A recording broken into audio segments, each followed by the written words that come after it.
The Jordan Rules. I'm Barry Tramel along with OU writer Ryan Aber. We are here in Anaheim, California, where on Thursday night the Sooners roll in the Sweet 16. They beat Texas A&M to advance to the Elite Eight, play Oregon on Saturday, and Ryan, Jordan Woodard was outstanding, 22 points, but really most of the Sooners played well. Yeah, no doubt they did, but Woodard really stood out. They tried to take away Buddy Hield, especially early in the game, which left Jordan Woodard room to roam on the outside, and he made him pay from the outside. But it wasn't just Woodard, like you mentioned. Isaiah Cousins had 8 assists tonight, was fantastic, and also got some big contributions off the bench. Christian James hit 4 threes, including getting them going early when nothing was going right, helped spark a 39-13 run to end the first half. Woodard 5 of 6 from three-point range. James 4 of 6 from three-point range. When the Sooners shoot like that, they're very difficult to beat. Yes, they are. And they also got the ball moving on the interior a little bit, which we didn't really expect against Texas A&M with their size. But they were able to drive the lane, do some quick pick kicks to dunkers on the baseline, and really made Texas A&M work defensively more than we thought they might on the interior as well. I counted 5 dunks for the Sooners, 5 uncontested layups as well because of that slick passing. And meanwhile, A&M got a little bit of that interior going with Tyler Davis in the second half, but in the first half, none at all. And Oklahoma sort of rectified it midway through the second half and really never let A&M get going. No, they didn't. Although A&M cut this lead to 11, it was 19 at half, and you thought maybe they could make it a game. But then OU started fouling Tyler Davis and sending him to the free throw line. Well, he was killing them inside offensively, but once he got to the free throw line, couldn't make anything happen, was awful from the line. So was their other big on the inside, and that let Oklahoma keep the margin at 11 and very quickly extended it back to nearly 20 to never make this game in much of a doubt after the half. Quite an impressive performance. Sooners get out early and then hold on and win going away. So Sooners now head to the Elite Eight against Oregon. Let's go to the OU interviews, see what the Sooners had to say. Joined by Oklahoma head coach Lon Kruger and student athletes Ryan Spangler, Jordan Woodard, and Buddy Hield. Again, same format. We're going to start off with a statement from Coach Kruger, open up to questions for the student athletes. First, we'll let them go for about 8 minutes, and then we'll open up to questions for Coach Kruger. Coach, the floor is yours. Well, good win. Obviously, anytime you can win a Sweet 16 game, you love that. Proud of the guys. Beat a very good A&M club. So I thought first half defensively we had some good activity. We created some offense from deflection, steals, made shots, moved the ball well. I thought we played with a freedom in the first half that we needed to. And again, guys came in off the bench, did a terrific job. So proud for the guys. Happy for them, and know the next one's going to be tough too. All right, we're going to start with questions right here first, then over here. Yeah, Barry Tramel with the Oklahoman. For Ryan and Jordan, you guys' second highest assist total this season, 23. Can you talk about how well the offense was moving, and Jordan, the way you were able to get inside and get some of those assists, and Ryan being on the receiving end? Why was that so open tonight?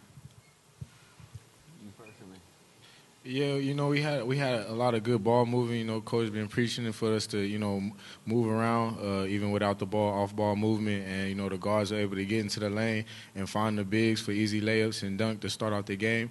So, it was really just playing good team basketball.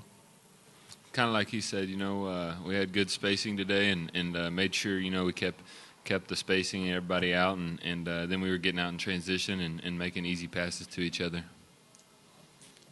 Okay, we're going to go back here. Aaron Torres, Fox Sports. Question for Buddy. Buddy, I know you've been asked this a million times, but how special is it to go on a run like this, not just with these teammates, but also to have your family here, your mom, also your siblings, just to do it kind of as a family? It means a lot. I consider my teammates as family too, so just helping them and doing them with these guys, and especially with Coach, Coach, and he be teaching us to stay together as a group, and, that's him preaching family, and makes it fun for me. It makes it fun for my teammates too. So I'm just enjoying the process, and one more, and then obviously get 2 more to win after that. We're going to go to the blue shirt right there on the right, please. Jordan, you scored 22 points today, shot 8 for 11 from the field. Talk about how you were able to shoot so efficiently in tonight's win. Yeah, I just wanted to lock in. You know, Coach told me to just make sure I'm ready and locked in, ready to shoot. Because, you know, a lot of tension goes on. You know, the other guys on there like Buddy, Isaiah, Ryan, you know, they're going to focus in on them. So I just got to be ready and find an open spot. A reminder, could you please identify yourself and your affiliation before you ask your question? We're going right here, please. Mark Wicker, LA Daily News. Jordan, when you hit that bank shot at the end of the shot clock near the end of the first half, from that angle, is that kind of when you figure that's your night? Yeah, you can say that. That play, it was just, you know, the glass is your friend. I knew the clock was rolling down, so I just wanted to make sure I got it to the rim. And, you know, it was just that type of night, I guess. Okay, we're going to go to Chip in the back, please.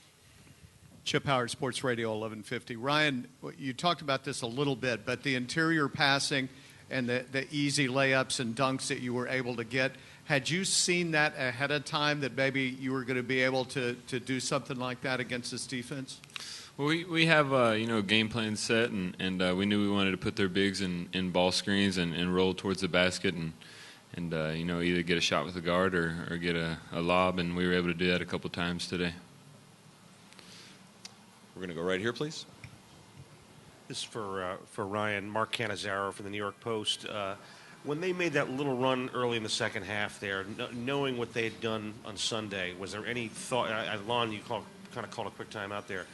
What was the thought there? Is that in the back of your minds, how resilient they'd been? Definitely, yeah. We knew they weren't going to quit. We knew they were going to keep fighting, and you know, we had a couple bad offensive possessions, and Coach called that timeout and got us back together and make sure we set our defense up and make sure we're taking smart shots. We're going to go right here in the third row, please. Ryan Karchi, Orange County Register.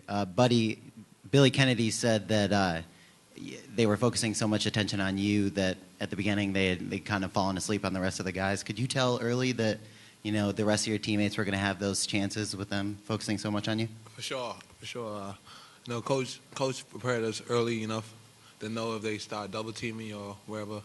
He already have a game plan set for that. So we just make plays and drive and kick and hit the guys open and trust the guy to make the next play. So just trusting each other and trusting the offense. That's what we really do.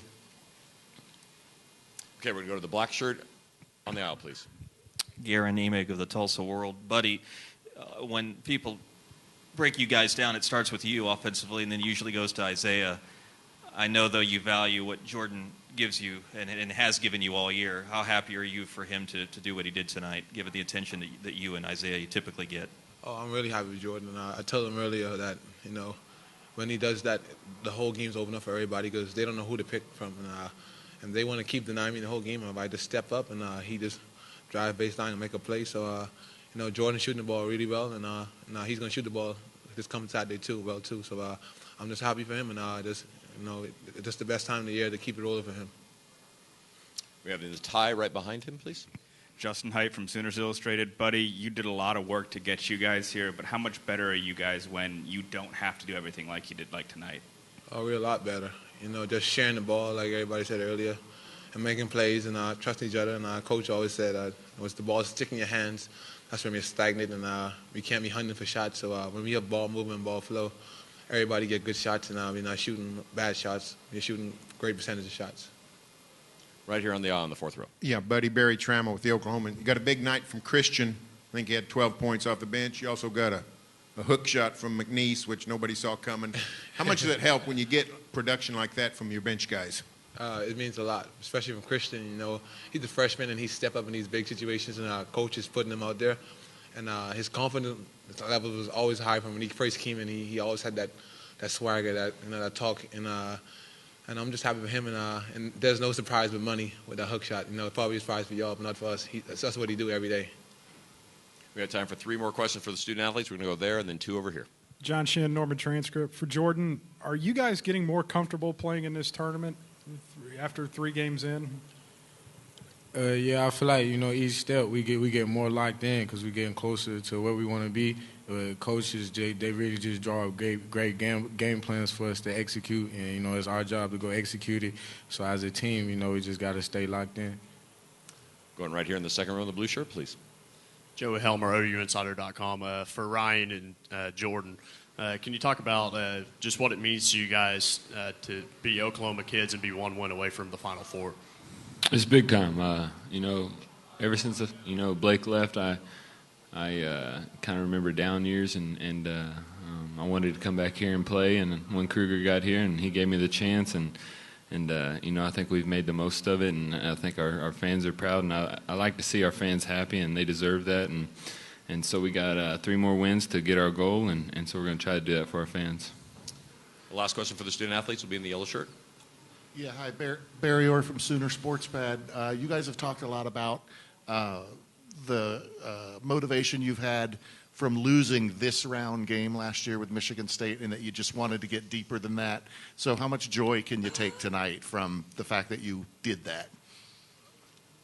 Anybody? You want me to go? Or you got it? You got it. You're the lead. Well, hold on. Let's, Jordan, why don't you start? We'll go one into the other. It's great for us because we talked about it. Got asked a lot of questions about how we failed last year, so we just wanted to make sure that we, just had a greater focus this game and make it to our ultimate goal. Buddy, just what Jordan said, just stay focused and locked in, and we came in and locked in and execute. But now we can't get too high right now. We got to stay low and not too low, but in between, because we have a next big game coming Saturday. So we got to be really locked in for that one too.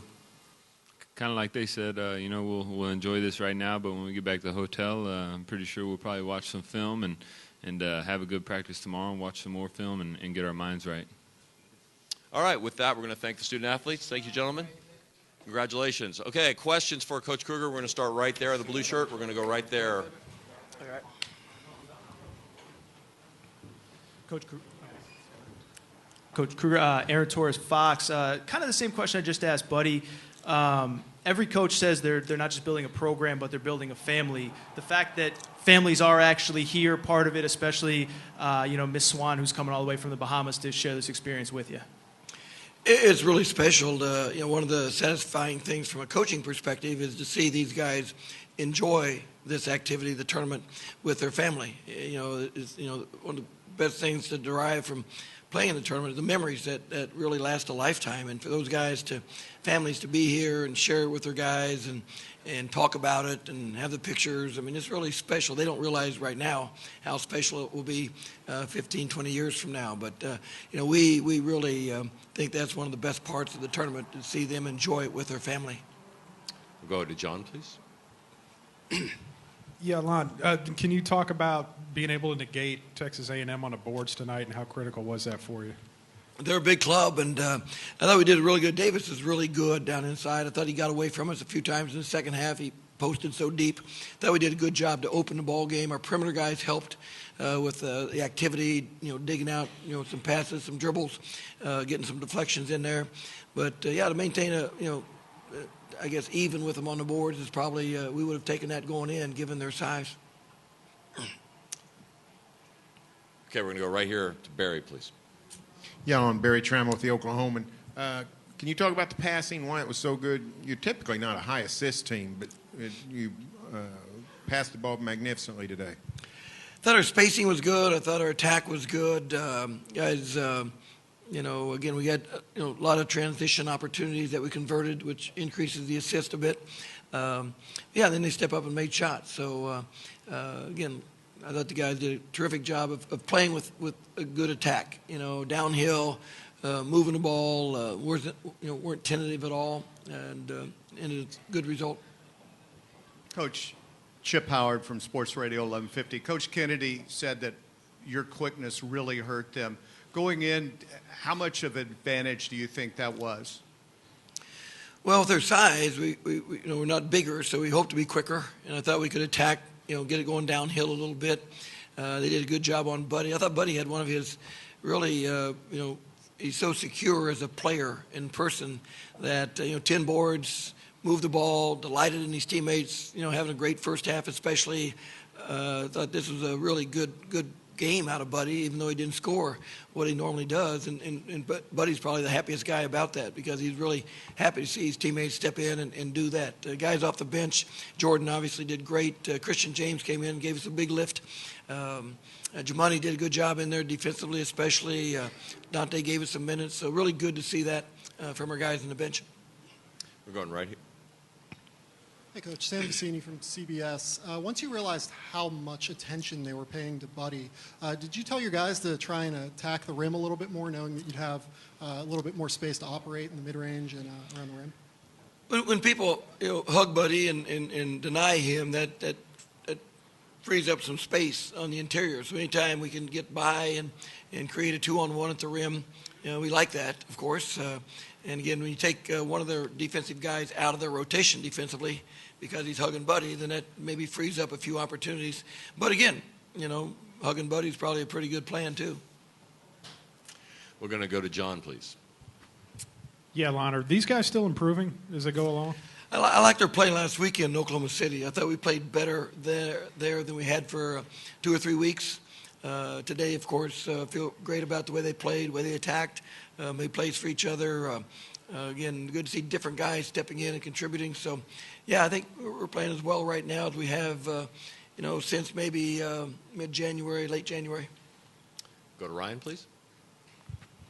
Ryan Karchi, Orange County Register. Billy Kennedy said that he could tell that your guys' experience in last year especially helped out in this game. Could you tell that, having seen both teams?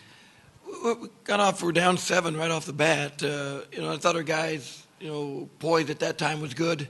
They made a couple threes and a couple deep ones, and our guys, we're talking about that. Just stay the course. Stay after it, stay aggressive, stay solid defensively, and so I thought their poise at that moment was pretty good.